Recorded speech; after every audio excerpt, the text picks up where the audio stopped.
Chở cái này. Đó, đó.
Tới mua ổng là ổng vô ổng vậy à. Vô khi của ông là nó đỡ công công công.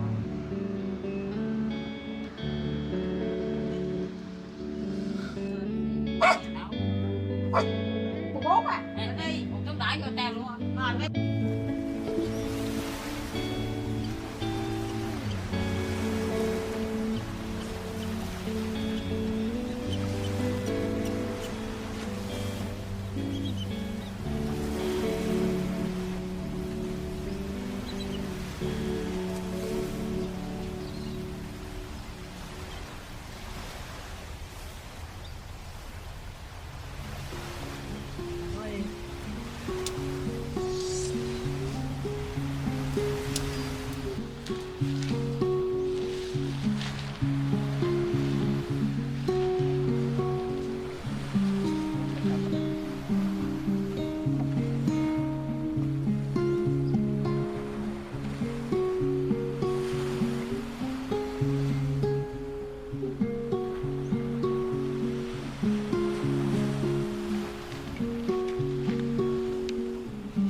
Sốt luôn hả?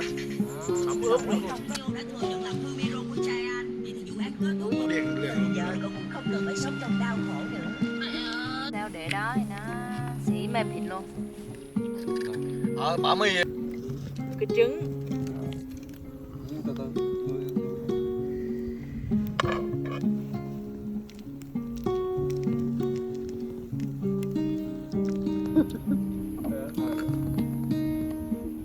Tôi muốn ở riêng với vợ tôi. Thực ra tôi không biết nói tiếng Pháp. Họ chỉ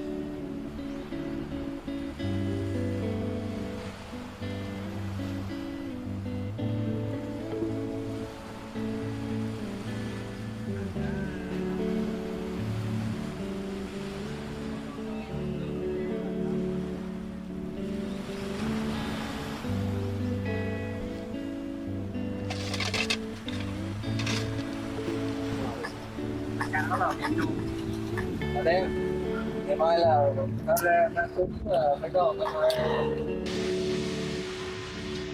ra luôn nha. Chơi nói chung là chơi bánh xác này luôn.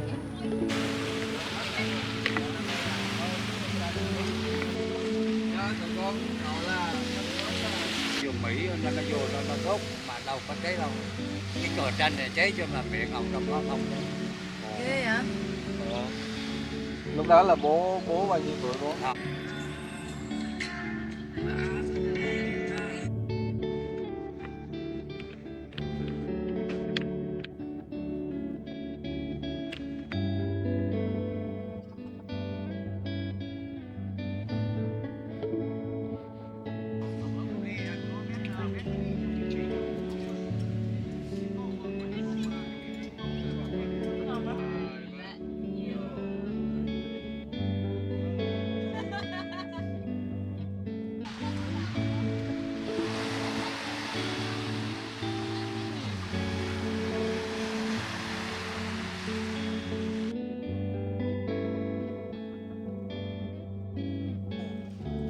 Con đó để nấu ăn rồi.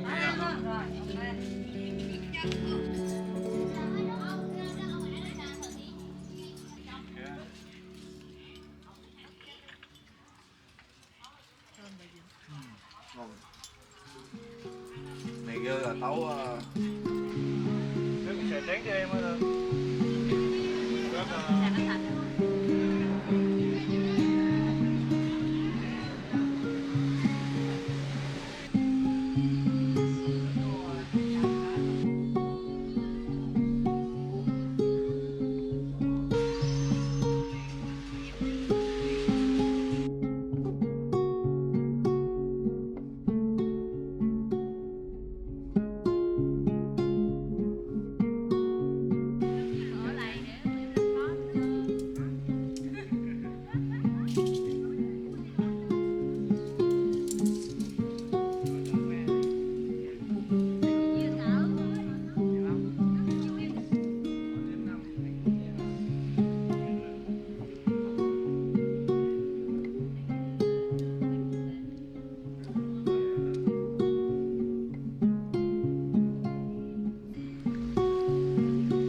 Giờ em là ở trên mà